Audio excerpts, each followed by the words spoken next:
Everyone, it's Brian from Wicked Good Everything, and I just wanted to thank you so much for checking out episode 1 of Brian and Dylan Take on the World. This podcast is about 2 years in the making, and I'm really excited to share it with you. So without further delay, here is episode 1.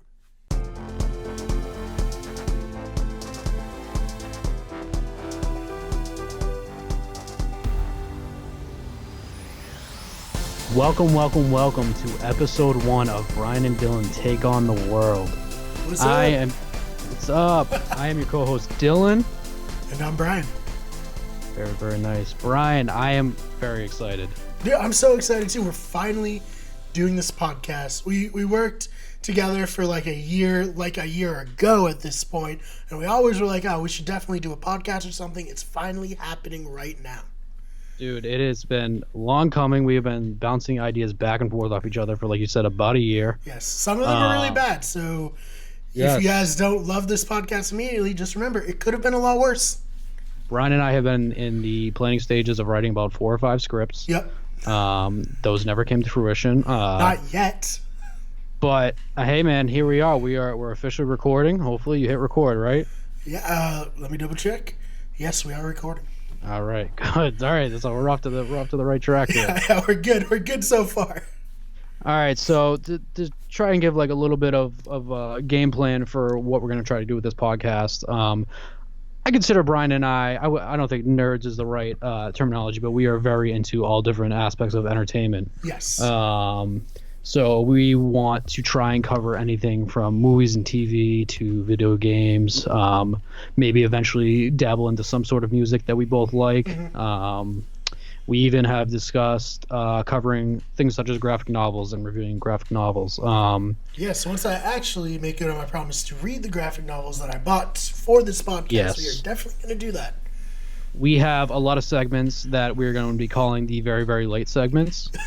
So we could be recording and reviewing movies that have been out for 20 years, 10 months. We could be recording certain graphic novels that have been out for about a year and a half that Brian has not read yet, even though he's had it. Hey, well, in fairness, Max Landis wrote it, and then when I bought it, a lot of stuff came down about Max Landis, so I felt weird about it for a minute. But you talked me into reading it for the actual illustrations over the story, and that makes me feel a little better about it. Yes, so we will likely get around to that. I think first and foremost, we're probably going to be likely covering movies a lot. Mm-hmm. Luckily, we're in the age where superhero movies come out every like 3 months. Yeah, feels like every 2 days, but yeah. Yeah, so I don't think we're going to run out of content. No. The movie we're going to be reviewing today is Black Panther. What else which would we has review? I mean... Yeah, that has been out for like about a week. So this will be a slightly late review. But we had to meet up with our lawyers and come to a contractual agreement between Brian and I in order for me to suffer through an hour with him. Absolutely, it's tough. That's why like most people on the channel just do one show with me, because anything more they would just quit immediately. We do have a show that we have not put out yet that we talk about how much we hate Brian. Yes. So it's a group prize. It's like the writing table with Jim Rash, but Jim Rash is just asking all of you guys, why do you hate Brian so much? So we hope to be putting out a lot of content. We're going to try and stay on top of it. We aim to be putting out episodes every Monday, yes, if possible, but we both work full-time jobs. Mm-hmm. So we'll try to stay on top of it as much as possible. Mm-hmm. We're hoping to do big movie reviews the night of. Mm-hmm. So we will record on the Thursday night that Avengers Infinity War comes out, and we'll hope to have the full spoiler review come out on that Monday. So yeah, that's something we actually didn't touch on. I think we should just be like, hey guys, this is a spoiler podcast. If you don't want to hear about the plot of Black Panther, and because you haven't seen it yet, which seems unlikely because it feels like everybody's seen it at this point, just watch the movie, then come back here. We will be spoiling the crap out of any movie we touch. Yeah. 100%. I mean, I have listened to spoiler-free podcasts before, but we're aiming to put out, like I said, about one podcast a week. So, we're just going to really just do a deep dive, spoiler-heavy discussion. Yeah. And that's what we'll be doing today. Today we will be reviewing Black Panther, as previously mentioned. So if you have not seen it yet, please shut off this podcast. rate and review, and then come back when you have finally seen it. Just give us a preemptive 5 stars. Yes. So Brian, I think first off, we want to start some of these shows where we're going to really just briefly touch up on like current stories in the news. Yeah. Definitely will stay entertainment in the entertainment subject. Yes, I think that's generally the kind of audience we want to cultivate is people who want to escape reality, just like we do. Yeah, so we're recording here, like I said, on the Thursday night after Black Panther has been out. So it's been out for about a week now, and it has been crushing the box office. Yeah, man, that is very true. I believe it had the 5th biggest opening ever, which is incredible because Black Panther is by no means a main Marvel character. And obviously this is the first Black Panther movie, so that is very impressive. Last I checked, it was at $242 million, which has completely surpassed Justice League's entire domestic run. It's pretty sad for DC. Sad for DC, very, very impressive for Marvel and Black Panther. I mean, but that's just what Marvel does. And yeah, I mean, and we're talking about this going before we go into the second weekend of Black Panther, so I can't even wait to see what these numbers look like when this podcast comes out on Monday. So yeah, that's the funny thing. Like Jenny and I recorded those Fake Nerds updates on Sunday before we went to see the movie. It was 192 million. By the time I got to the theater, it had already crossed 200 million. So the update that was coming out not until Wednesday was already out of date, like 20 minutes later. Yeah, it's a huge movie. There's no other way to put it. And you'll hear in our review later of why it's such a huge movie. Also, I want to quickly talk about, if you hear some heavy breathing, that's because I have been nervously drinking margaritas. I am drinking because I am excited, but I am also drinking because it's National Margarita Day. So, cheers, Brian. Cheers. My fiance made my first drink before she left pre-podcast. And then I quickly and very nervously drank that and then ran to the kitchen and made a new one, only to realize I did not put any type of mix or anything in there. So I am drinking straight tequila right now. So I'm kind of bouncing around in my seat. So I apologize for that. Right, that's the best way to drink a margarita. Yeah, so I apologize if I get a little bit jittery, but I'm also very excited. So yeah, and if you hear any heavy breathing from me, it's just because I'm fat, out of shape.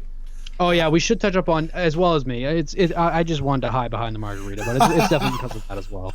No, I have been to the gym once or twice in the past year, so maybe in my life.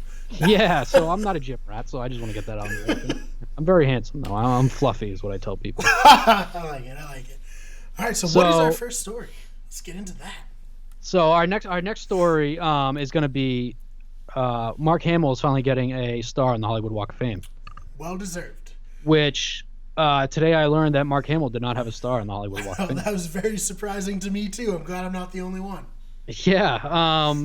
Apparently I was reading into it. Apparently somebody has to sponsor you for the Hollywood Walk of Fame. They have to put up about $40,000. Oh my god, guys! Why have we not sponsored Mark Hamill before this? It's wild. How do we let this slip through the cracks? I honestly thought I had seen like in a story from like the 1990s somehow just pop up like on my Google News. But yeah, Mark Hamill's finally getting a star on the Hollywood Walk of Fame. I mean, good for him. Yeah, great for him. I mean, who doesn't love Mark Hamill? Yeah, if you don't like Mark Hamill, you don't like life. Yeah, exactly. You probably don't like movies. You're probably just a generally unhappy person. Yeah. We Brian and I actually have worked together. We did review Last Jedi together. Yes. I would about 2 months ago. I can't believe it's already been that long since the movie came out. Yeah, I don't know. I was gonna make a joke. Like, I can't believe that movie was that long. I don't really want to talk deeply about The Last Jedi, other than to mention Mark Hamill's really good in it. Yeah, no, Mark Hamill's really good in everything. So finally getting a star on the Hollywood Walk of Fame. Congrats, Mark Hamill. Absolutely. Congratulations. And sadly, the story will be about 3 days old when this podcast comes out. But hey, that's all right. Not everyone's gonna be plugged in. People are very busy, so I don't really feel bad about repeating news stories. Perfect. And for our final story day, it's actually been a very slow day. Of course, things are probably going to pop off this weekend, and then when we review it next weekend, it will be irrelevant. But also the Fortnite patch in Season 3 Battle Pass came out today. Okay. Brian, I know you're not huge on Fortnite yet, but I am very embarrassingly big on Fortnite. My soon-to-be marriage is in jeopardy because of how much Fortnite I play. Already from the jump. Yeah, I have slept on the couch because of how much Fortnite I've been playing, and I'm not proud of it. But yeah, Season 3 Battle Pass came out today. There has been a lot of updates now on consoles. It has gone from 30 frames per second to 60. Okay, so that's that's double. That's a big upgrade for the consoles that can support 60. The Battle Pass obviously comes out with new skins and things like that. They changed the building in the game, which is now congruent to the PC building, which is good because the PC was 1,000 times easier. So people are very, very happy about that. That's definitely good. I think that's the big draw for Fortnite, and I think that's part of the reason. There are a lot of reasons PUBG's falling behind, but a big part of the reason it's falling behind is because of the building aspect of Fortnite. It changes the game so much. Like at any moment, anything feels possible in that game. Where like PUBG is kind of like, okay, this building's here. Every time I play this map, this building's gonna be here. With Fortnite, it's more unpredictable. Yeah. I haven't played PUBG, but I'm huge on Fortnite. It's just it's fun. Fortnite has done an incredible job of communicating with their fans, with their customers. They stay on top of Twitter. They had some bumps in the road about a month ago with some tech issues. And given it was annoying that you basically couldn't play for about a day or two. But their company does a very, very good job of staying on top and keeping their fans happy. So, kudos to Fortnite. Yeah, and PUBG doesn't really do that. No, PUBG don't want stinks. to throw shade, but I'm officially calling this the anti-PUBG podcast. it's in the. So I'm starting that movement flag now. is planted. Yes, so there's no turning back. So now I have to go to Fortnite. I have to uninstall PUBG. So that, like I said, it's been a slow news day. Those have been some of our stories. Keep in mind, we're still trying to find our footing with this podcast, so we appreciate everyone who is still listening. Grandma, I think you're the only one still there, so thank you for sticking around. We appreciate it quite a bit. Yes, and Grandma, I need money to do some of my laundry, so... He's definitely not going to spend it on skins for Fortnite.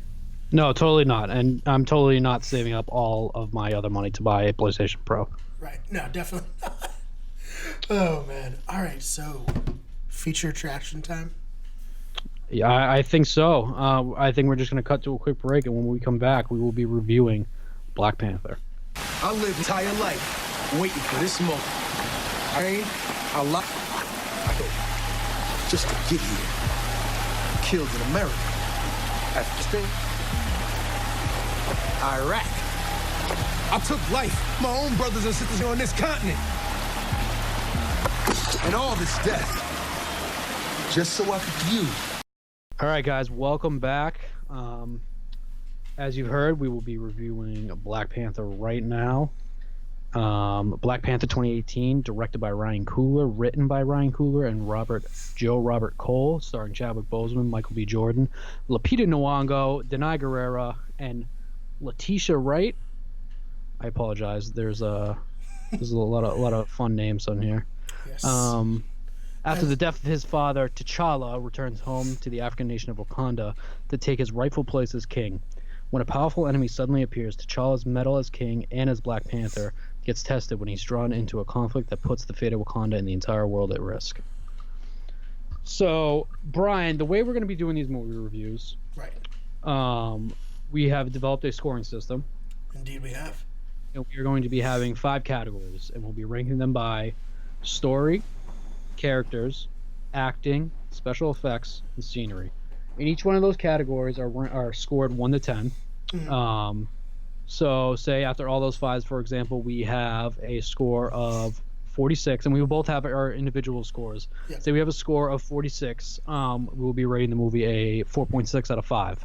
Mm-hmm. So it's pretty simple. It's basically on a scale of 1 to 50, and then we just reduce that down to single digits. Sounds good to me. For movies that we are doing that will not have a special effects category, obviously, like The Phantom Thread, I don't think will be nominated for any special effects awards at the Oscars. Probably not. We will be removing the special effects category and putting 5 points into story and into acting. All right, sounds good to me. So, I think I can safely say now, I freaking love this movie. I have to concur. The movie was awesome.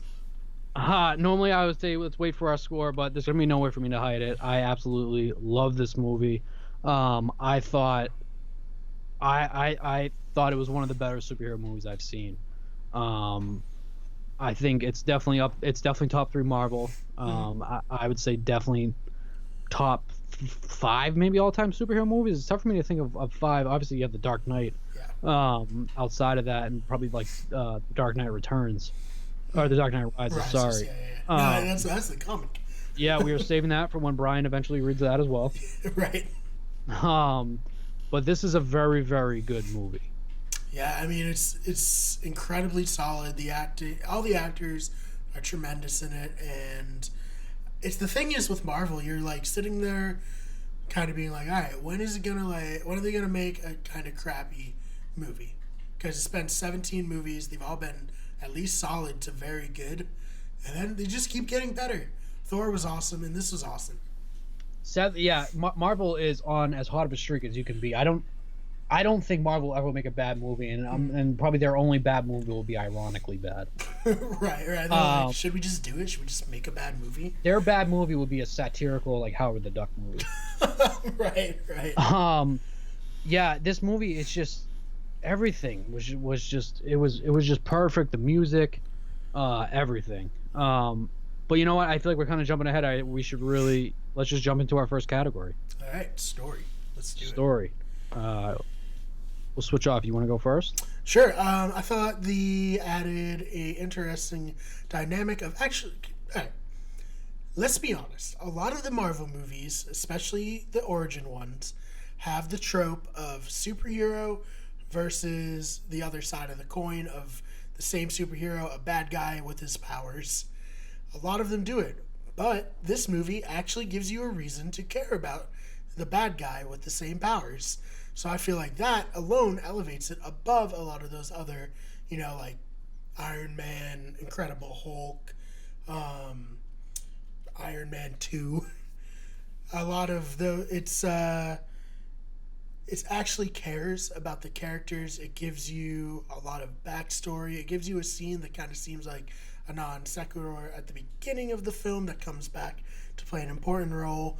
It's satisfying at the end. You understand the motivations, 1, to keep Wakanda a secret, and then 2, to kind of self-evaluate and decide that at the end they're going to branch out to the rest of the world and become like a new world superpower when the entire world only viewed them as a farming village. Yeah, I agree. I thought the story was phenomenal. It was one of the things that I think that made this story great because it wasn't a one-dimensional Marvel movie like we have gotten before. And even though it has worked for Marvel, they kind of Ryan Coogler went a little bit of a different way, and it worked. Yeah. To touch on that first scene you were talking about, I had no idea what was going on. Yeah, me either. We were in Oakland in the 90s. I thought I might have stumbled into Straight Outta Compton or something. Right. There was some Kendrick play in the background. Mm-hmm. I had no idea what was going on, and then all of a sudden, like we said, this is a spoiler podcast. Yes. All of a sudden, we get T'Challa's father, the original Black Panther, in Oakland, coming with a ship, and we soon find out that he's there to see his brother. Sorry, I have all the names in front of me. Njobo. I'm gonna get better at these names. Okay, I mean, yeah. Played by Sterling K. Brown from This Is Us. And that whole scene really sets up the entire movie. It gives reasoning to our villain, which we'll get into a little bit later. But from the jump there, I was just it worked. And then from there we jump to Black Panther, which this takes place right after Civil War. I think it was about a week after Civil War happened. And just really from there on, like the movie just clicked. We get Black Panther, we get him jumping in the jungle to save Lupita Nyong'o, who plays Nakia. Yeah. And she's great because she's great in everything. She's Always. great in everything. We learned that she's basically like this Wakandan spy. And then the movie jumps, and then like I said, it's. I want to talk about everything at once. I know, right? That's how I feel. No, it was just fantastic, and then just the whole story with Killmonger was just so good, and it made you care. It made you care about the villain. I at some point found myself feeling for the villain. Yes. Which I can't really say like the Joker. You don't like feel for the Joker. Right. You might like the Joker, but you don't feel for the Joker. You don't feel bad for him. I found myself feeling bad for Killmonger, and I mean, we'll get into this in our later category, but I thought Michael B. Jordan made that role. I can't imagine someone else playing that role as well as he did. Yeah, Michael B. Jordan's just so fucking good at acting. And so good. Now we know why he's Ryan Coogler's boy. Fruitvale Station and Creed. Michael B. Jordan can act his ass off, and he really. I think he made that role. I think he made the story, and just like the anger in him was just awesome. And you kind of like you understood why. There was a method behind his madness. There was a reasoning he was doing all this, and it was for revenge. And honestly, if any of us were in that situation, we'd probably do the same. Yeah, it's like you might not agree with what he's doing, but you understand on a base level his motivations, and that's all you really need. Like, obviously, other than a good performance, but if you can understand why the villain's doing something, it can give you pause and actually evaluate the situation as a whole. That's just successful storytelling 101. Yeah, and I think the chemistry between him and Chadwick Boseman for the very little time they had together, and that was really my only gripe, was that we didn't have enough time of Black Panther and Killmonger together. Right. No, I mean, if I'm giving the story a score, I'm giving it a 8 out of 10. I'm giving it 8 points. 8 out of 10. I will go. Yeah, I'll go 8. I was gonna go like 7.5, but I think the more we're talking about it now and the more I'm thinking about it, it really is fantastic, and I just enjoy it so much. So I'll go 8 as well. All right, so that is going to be 2 8s for us for story. Hey, Brian, I just realized I did not bring a piece of paper to write this down. Do you by any chance have any way of recording our scores? Like I said, ladies and gentlemen, this is our first episode, so please... We're new. Please ignore the terribleness of it. Oh, man. So, yeah, do you want to get right into characters? Let's do it. Kind of piggybacking off of what we just did. Killmonger, excuse me. I think he was by far the best character in the movie. Yep. With a movie with a lot of very, very good characters.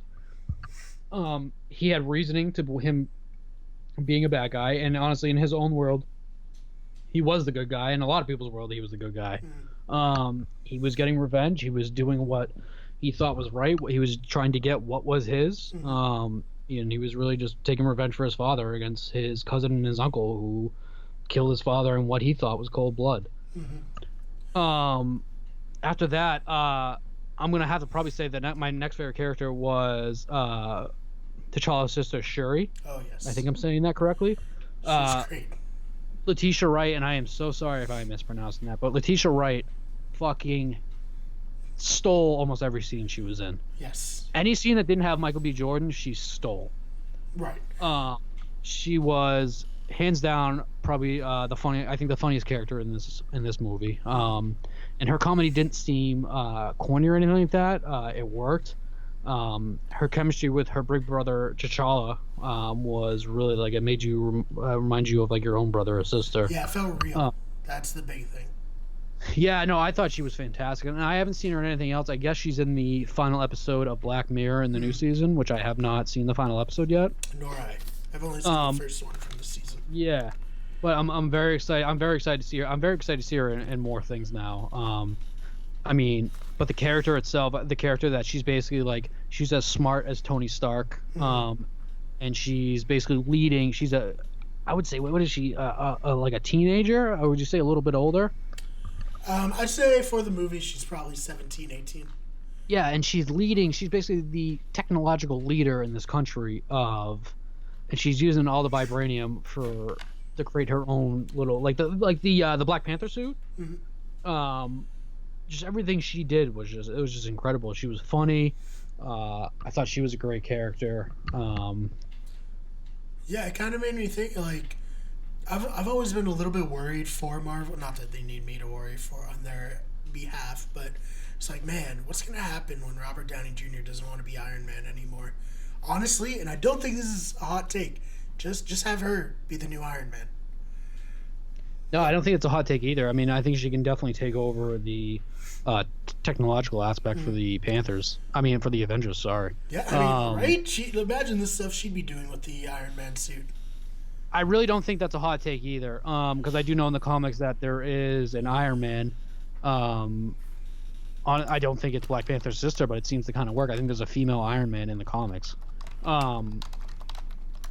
And I do know that they're moving on. I think they're in phase 3 right now of Marvel, so they're not going to keep Robert Downey Jr. forever. So yeah, I can see her as like the new like tech whiz of the Avengers. But yeah, I thought she was great. I mean, after that, and I'm glad to bring this up. Andy Serkis as Claw, I thought was really good as well. Oh no, no doubt, he was wonderful. He is just such like a ridiculous character. He's like I don't even know what country he's from. I'm assuming South African, maybe. I think so, because he says he's going back to South Africa on that plane.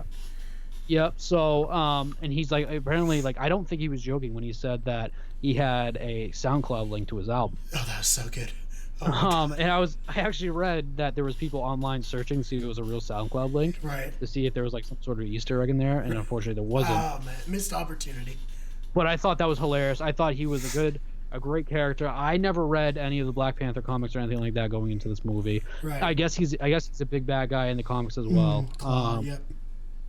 I was a little sad to see them kill him off because I thought he was just a fun character. I was surprised because he's in Ultron, right? Is he? Yeah, doesn't he in Age of Ultron? Ultron accidentally cuts his arm off.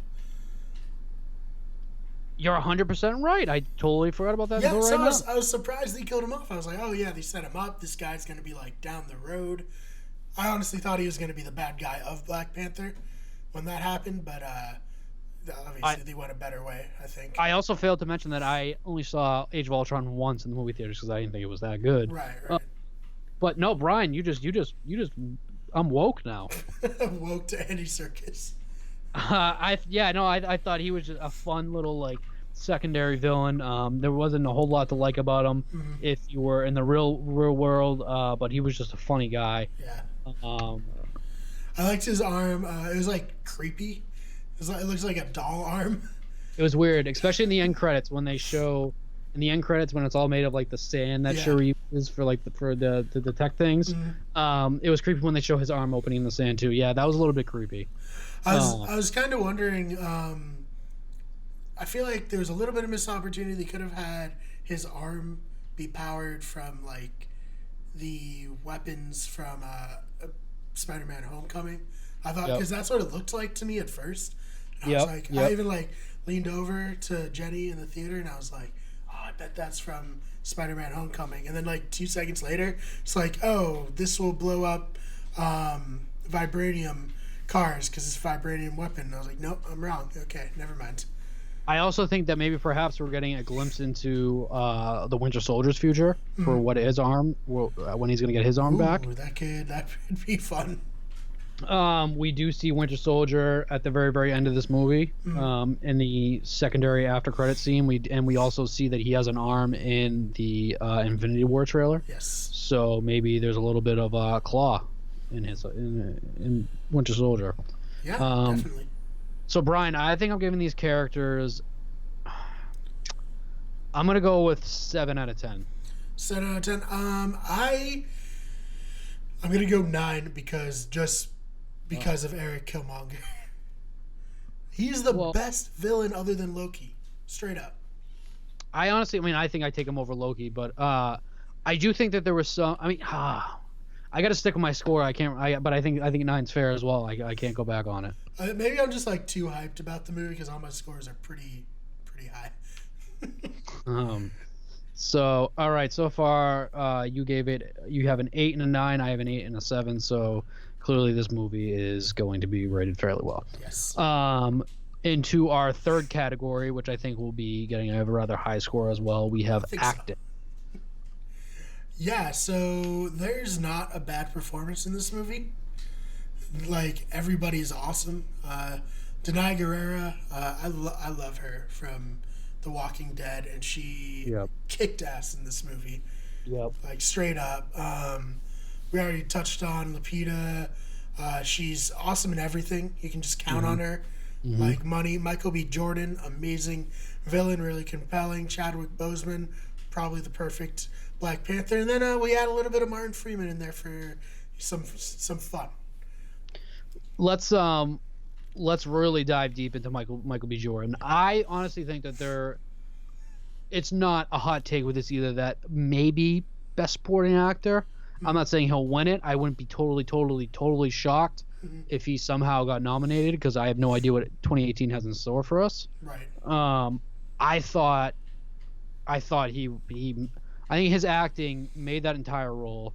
I think the writing around his character really gave him the motivation, but I think Michael B. Jordan really sold that.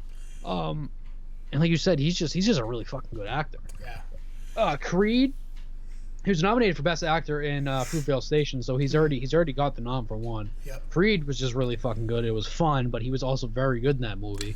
Yeah, Creed is actually one of my all-time favorite movies. I love that movie. It is very good. I mean, he was in. I think one of his first roles was The Wire. I don't know if you've seen The Wire, but he's good in that as a kid. Yep, he really. I mean, it's really like heartbreaking, his role in that, but he makes that entire thing. Yeah, it is. And then Friday Night Lights, which I think was his big coming out party, and then Chronicle as well. But this movie, he crushed it. There's no other way to put it.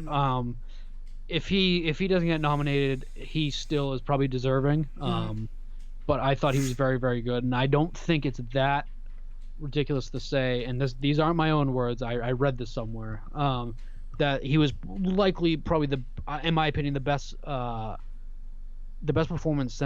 acting performance of a bad guy since Heath Ledger. I wouldn't argue with that. The only I think that's slightly a hot take, slightly. Right. The only thing I think that might hurt him is that it's a superhero movie, and generally they don't reward superhero movies, which is kind of silly, if you ask me. Part of me, not to totally get off track now, part of me with Heath Ledger, I think his death played a big part in him getting nominated. Right. I think he totally deserved to win that award, because I mean, for someone to act and for you to forget who's acting, like who's in that person, that's phenomenal. And I didn't, if his face wasn't so perfect, I didn't forget that this was Michael B. Jordan. But I probably would have forgot because of how well he acted. Like he is Killmonger. I can't see anyone else playing that role, and he almost had you rooting for Killmonger over Black Panther at one point. Right. So, I mean, I thought he was really good, but to piggyback off you, I think a lot of these roles, I think that they were blandly acted outside of Michael B. Jordan. Yeah. I thought Letitia Wright as Shuri was probably second up, was one of my favorites. Denai Guerrera as Okoye, she was phenomenal. I thought she did a really good job. I mean, she's great in everything. She's like the only reason I would still like consider tuning into Walking Dead because of how good she is. Yeah, and I was kind of mad because brief tangent, the first half of the season she's like not in it, and then I was like, oh, she's probably filming this. By the way, I'm officially declaring this an anti-Walking Dead podcast as well. I do not like what has happened to Walking Dead, so we are now an anti-PUBG and an anti-Walking Dead podcast. And if anybody calls in talking about any of that, I will cut you off immediately. I have a lot of people on hold calling now, so we'll get to you guys maybe in the next episode over. Oh, man. Yeah, no, and even Andy Serkis. I wish we need more of Andy Serkis not in CGI. Right. He's a legit actor. He is. Oh, he's buff too. Oh, he got ripped. Yeah. He's a ripped dude. I don't know if some of that is from him playing Caesar, but that is he's a in shape guy. He's like, oh, I actually have to be on screen. Maybe I should lift all the weights. Yeah. So no, overall, I think this was I think outside of Michael B. Jordan, I think this was an okay acting movie. Mm. I don't think it was um anything to write home about outside of Michael B. Jordan, but that doesn't there was no bad acting. Like nobody did a bad performance in this. I mean, Christ, you have Angela Bassett, Forrest Whitaker, the new guy Winston Duke as M'Baku. He was awesome. I've never seen. I don't know. I haven't seen what he's been in before. I don't, if anything. I He didn't was recognize phenomenal. him either. Danielle Kaluuya, I totally botched that last name. From Get Out and Black Mirror, I mean, he's a fantastic actor. Martin Freeman, Letitia Wright, Denai Guerrero, Lupita Nyong'o. These are all like essentially Oscar-nominated people. But and I think it's also tough with superhero movies for someone to really act their balls off. Right. So I kind of think it was like bland for everybody else, but I also think they're perfect for the role. But outside of Michael B. Jordan, I'd probably give this like a 6 out of 10. But with Michael B. Jordan, I'm going to give this 8 out of 10. Michael B. Jordan honestly give this like 2 extra points because of how good he was. All right, I am gonna go with a 7.5. We can do halves, right? I don't think we can. Oh my god. Okay, my bad. All right, so I'm gonna go with a 7. 7. The only reason I wouldn't go with halves because we kind of like turn it into like Yeah, no, I a single digit. gotcha. So don't try to break my rules again. I had another half later, so I was like, oh, it'll be fine. But now just remove the halves. No, I think a 7's very fair. Not to me going on that tangent about how bland it was and to still give it an 8. It's more of a testament to just how fucking good Michael B. Jordan was. And like I said, I'm trying to figure out who's not Oscar nominated in this. Probably Denai Guerrero because she's more TV. Letitia Wright because she's new. I feel like Martin Freeman could possibly have been nominated. Definitely not for Bilbo, but maybe for something else. Maybe for something, yeah. Winston Duke probably not, but other than that, Sterling K. Actually, I don't know if Sterling K. Brown was an Oscar nominated, but he's certainly Emmy nominated. He's a fantastic actor on TV. Right. Other than that, like there was a lot of acting talent in this, and I think a lot of it had to do with the superhero movie because you do have to have those cheesy lines in it. You have to have those cheesy lines. This is one of those movies that I didn't think had that much. But Michael B. Jordan stole the show. I think this would be lower rated for me, like I said, without him, but I think he was just that good. So I'm firmly sticking to my 8.8 out of 10. Yeah, no, that's entirely fair. You said Daniel Kaluuya? Yep. Yeah. He is nominated right now, right? He got nominated for Get Out. Yep. Yeah. So crazy cast. So much talent on this cast. But yeah, I agree. 7, 8, somewhere in that range. I think to get like a 9 or a 10, it has to be just transcendent, you know? So I don't think I'll probably go near those, maybe ever. Like, it would have to be like, oh, this person, not only this one person deserves an Oscar, but like everyone on the cast deserves Oscars. Yeah. For a 10. But yeah, just really solid. So should we move on to the special effects? Special effects. So, there was nothing really that blew me out of the water with this movie. Yeah, For special same. effects. Yeah. This will be going into our next topic. I thought the locations were very, very good. I don't think a whole lot of special effects was needed for that. I also don't know.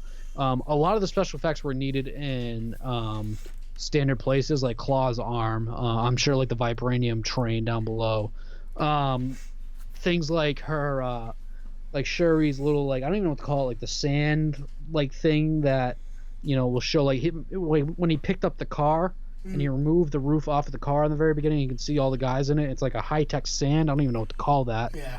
I think they had a certain name for it in the movie, but they surprisingly did not send me like a DVD copy to review. Yeah, I can't believe they should have been up on this podcast. Yeah, so I'm still waiting for them to reimburse my $12 to go see it. But yeah, so I haven't had a chance to review it for a second time. I can't remember what it's called. I don't think this is something that we can really touch too much on for special effects. No, there's one thing I need to say. I don't know if it's just because I'm getting old or whatnot, or if this is a problem a lot of people have. I hadn't heard many people talk about it, but the fight scenes were a little hard to follow at times, and it might just be because they're two like of the same suit, like fighting each other, especially near the end. But I was just like, I thought it was like a little too close for me to. I was like, what the fuck's happening? I think a lot of the fight scenes had a lot going on in them. For one of the ending massive fight scenes, Right. where basically all of fucking Wakanda's fighting each other out in like this field. Yeah. I think there was a lot going on there, a lot to follow. That casino fight scene, although I thought it was very, very good. I agree. There's a lot going on.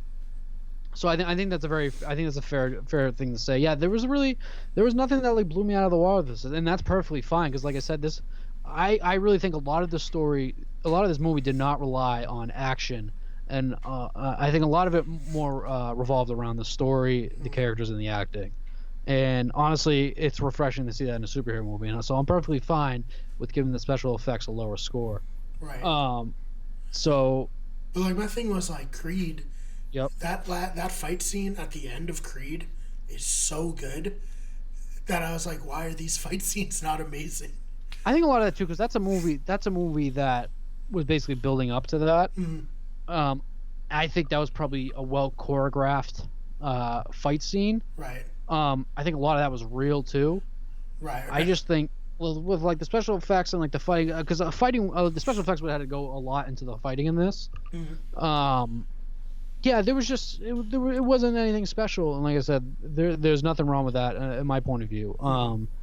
It was definitely story and acting based, and that's fine. And other than that, it was just standard special effects by today's standards. Really, like there was nothing like Blade Runner or Star Wars or anything like that really like made me go wow. There was nothing like from like Last Jedi with the ship crashing in hyperspace. Yes. That really made me like shit my pants. Right. But a movie like this, I'm fine with that. I don't really need to rely on special effects. So I think I'm going to give this 5, 6. I'll give this a 6. Only because I don't want this category to bring down the final score. But I give it a 6. It was all right. It was nothing bad. It was nothing great. So I'll give it a 6. I am also giving it a 6. So all right. So I think that's fair because, like I said, I just had some problems with the fight scenes, but the special effects in general were great. Not like you said, amazing, like solid. They weren't. There's nothing distractingly bad about any special effect.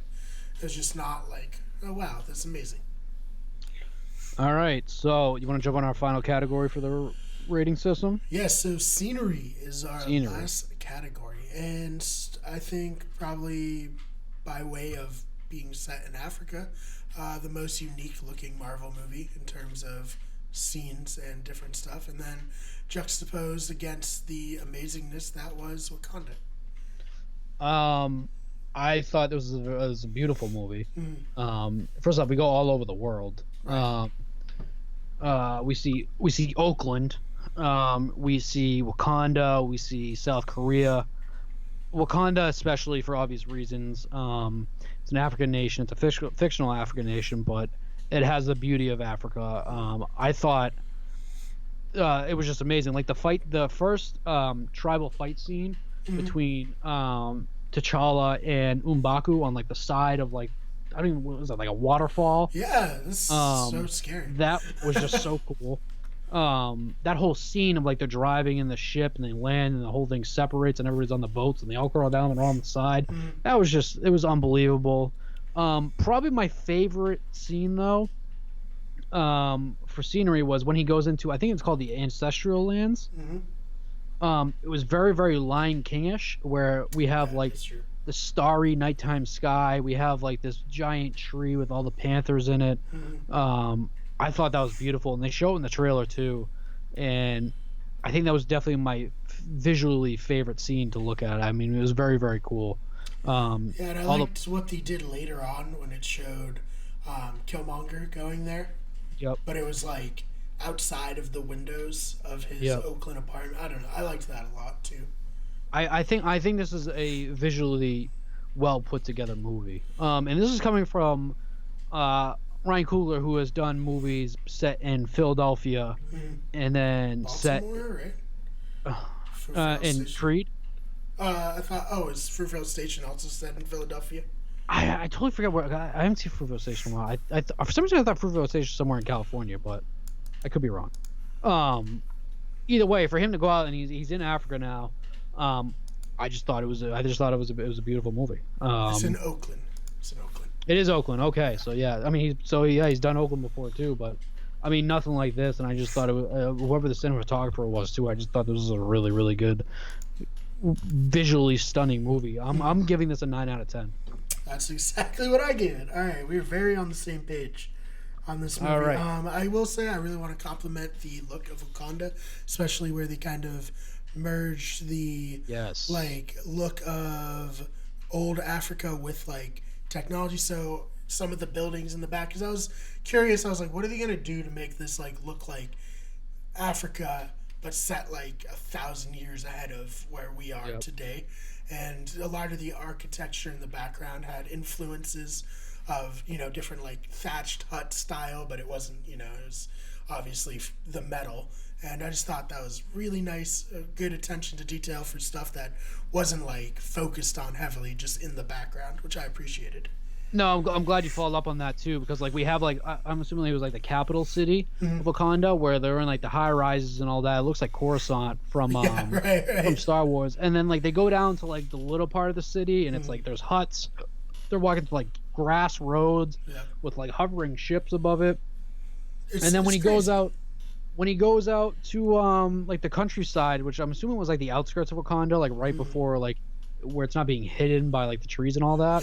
Yeah, keep going. Then I want to talk about that too. No, yeah. So when they're on the outside of like the farmland, with Daniel Kaluuya, it's all over the place. It's just everything. It was just beautiful. Yeah. So I was wondering, do you think? I'm sure somebody has an answer, and if you have an answer, hit us up on Twitter or in the YouTube comments. Is that like kind of a front that they like put people out there to be like, oh, yep, this is Wakanda. So if anyone like flies over, they're like, oh yeah, that's Wakanda. I'm 120% assuming that. Yeah, because like when they fly in, you have sheep herders, but the sheep herders clearly know that like they've seen this ship before. Yeah, I'm definitely assuming that. Yeah. Right. It's cool. It's really cool. It was, and this doesn't go in the scenery, but I mean, there's no other category you can go into. But like the whole, just everything that they did, tribal wise, it put me in like Africa mode. Like it made me just want to dance around. It was awesome. Like everything they did, like when they're getting ready for him to be granted as king and all that, and he's having his Black Panther powers taken away. It was just so good. You know, and like we don't get a whole lot of movies set in Africa, and when we do, we get the sad realism of a lot of African countries, like Beast of No Nation. Right. So it's nice to see one as beautiful as this. I definitely got a lot of Lion King vibes. Like I said, when they go into the ancestral lands. So yeah, 9 out of 10, man. I'm very very comfortable with that, and I honestly consider going 10 out of 10. But it takes a lot to get a 10 out of 10. Right. So I like what you said there. It is like a hopeful version of Africa. So the scores have been calculated, and I gave this movie a 3.9 out of 5. You gave it a 3.8 out of 5. I think that's fair. I actually, like, without a scoring system, I probably thought I would have won a little bit higher, but that special effects category brought it down. Yes. Yeah, 3.8, 3.9. I think that's really fair. I mean, I think this movie's that good. Yeah, and it's like, I feel like a lot of times when people see reviews, they're like, oh, the only good reviews are 5s or 4s or 4.5. That's not the case.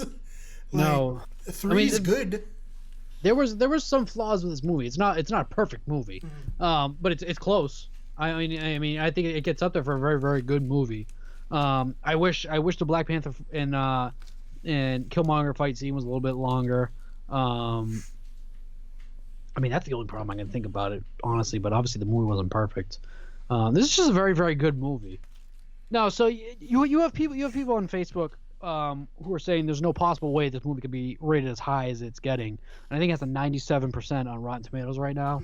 And they're saying that the only reason it's getting as high as ratings as it's getting is because people are trying to be PC, which is total bullshit. This movie is just really, really good. And people have to remember with Rotten Tomatoes, it's not an aggregate site. So if anything is rated positively, it's either 100 or 0 on Rotten Tomatoes. It's basically either you liked it or you didn't like it. And 97% of people that liked it, I don't know what the hell the other 3% were doing. I think the other 3% purposely didn't want to like it. Yeah. That's something I thought of too when I was watching this. I was what is to not like about this? You know, there's stuff to not like about it, but what is it like? You leave that movie and you're like, I did not enjoy that movie. Yeah, no, people just suck. It's whatever. Yeah, this is a very, very good movie. And I think that score is very, very is, if anything, it might be a little bit low for how good this movie is. So I also, do you want to touch up quickly on the 2 after credit scenes? Yeah, definitely. So the very first after the credit scene was Wakanda kind of introducing himself to the world at large. Which Black Panther looked fly walking into that UN. Yes. He had like the little like African scarf on as well as the all black suit. He looked dope. Right. Yeah, so they finally basically tell the world, hey, we're not a third world country. We actually know a lot of shit, and we have vibranium, and we're gonna use it to help better this world, which is the whole point of Killmonger. And what a lot of people, what T'Challa's father didn't want to do was expose Wakanda, and Killmonger wanted to say, hey, there's kids in Oakland, there's kids around Africa that are living in poverty, that are poor, that are being imprisoned, and there's some people even still being enslaved. You have the technology to stop this. Why aren't you doing this? And that was another reason why you really saw yourself kind of rooting for Killmonger, because he had a lot of good points. So they finally say, hey, we're not a third world country. We have the vibranium. We have a lot more than we even say we did, because I think they said that all the vibranium was gone whenever Claw stole it. Yeah. So like, hey, we have like enough to like last for the next like 1,000 years. We're deciding to use this. Here you go. So that was cool. And then the ending, this actually ties into the ending of the movie, wherever he goes back to Oakland, wherever Killmonger was when he was a kid, wherever his dad was from, and they are going to create like a learning center. It was basically like a cultural center. Yeah, I think it was like cultural outreach center. Yeah, so I mean, Black Panther is doing some shit now where he's trying to better the world besides just kicking guys' ass. Right. So that was good. That was our first end credit scene. Nothing too detrimental to the Avengers universe. I mean, everyone's gonna know that there's vibranium out there, but and then our secondary after all the credit scene was we finally see Bucky Barnes again. Yes. We see Winter Soldier, and Shuri has him out. I'm assuming on the outskirts of Wakanda. Yeah. He comes out, his arm is gone, which I also completely forgot that he lost his arm after Civil War. Yeah, Tony like rips it off, right? Yep. So we finally see him again, which I totally didn't touch back on this podcast. I was waiting for him to come in the entire goddamn movie. I was waiting for the point where Black Panther dies. I was waiting for him to come in and fight Killmonger. I was waiting for all that to happen, and never did. Each time I thought it was coming, it was something different, but it worked, so whatever. Right. But it was good to see Winter Soldier. He doesn't look like he's about to switch into Russian mode and try to kill everyone. No, he so seems chilled out. It kind of seems like Shuri's kind of fixing him. Obviously, he's going to get a vibranium arm to fight an Infinity War. And that's basically it. Like, you kind of just see that he's kind of back to normal again. Yeah, where is Hitman.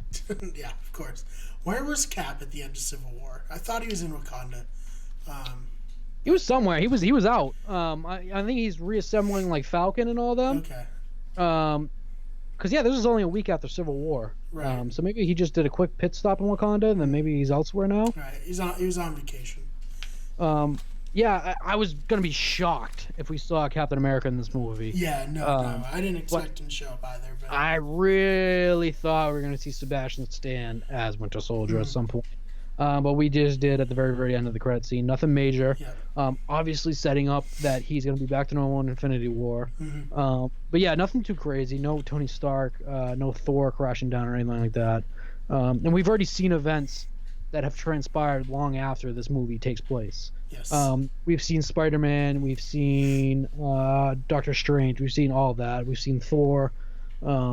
So we do know that there's nothing detrimental from this movie that plays into the further universe, other than T'Challa as Black Panther. Everyone knows that they have vibranium, and Infinity War is coming. Oh, it is coming. Cannot wait. No, so I'm very excited. So I gave Black Panther 3.8 out of 5. Brian gave it 3.9. We fucking love this movie. Yes. I want to sincerely thank everyone for listening. Grandma, if you're still there, I hope you're still there. It's been fun. I say a lot, and I just realized it. Hey, man, it happens. I'm sure there are idiosyncrasies that people will pick up on for both of us. Don't worry about them. Just, like, soldier through it. I think you low-key just called me an idiot, but I'll let that go. Well, I called myself one as well, if it makes sense. I'm also blaming a lot of this, my heavy breathing, not on my weight, but on the 100% alcoholic drink I'm drinking right now. Right. Which I'm getting jumpy again. So, like, Black Panther will be back in Avengers. We will be back in about a week. We're going to game plan. Our show will get a lot better. We are going to stay on top of this. If you want to listen into the Brian Hate Club, we will be posting that out at some point this week. Some point. It'll happen. But we will be back next week, and thank you very, very much for listening. Yes, guys, thank you so much. Make sure you rate us on iTunes, subscribe on iTunes, share, all that stuff. Rate, unsubscribe, resubscribe, unsubscribe, and then resubscribe, and give us some love. Yeah. We will probably be posting this first on YouTube because iTunes, we're a little too dangerous for iTunes right now, so we're hoping they approve us. We're like the bad boys of the iTunes world. The bad boys of movie podcasts. We're like the bad boy nerds. So, oh man. We'll be on iTunes. This is probably gonna come out on YouTube first. So, we really appreciate the support. We really appreciate everyone listening. I will stop saying a lot, and I will stop breathing heavily into the mic. I will go to the gym for like a day or two. Right. But thanks very much, guys. Yes, thank you. Peace.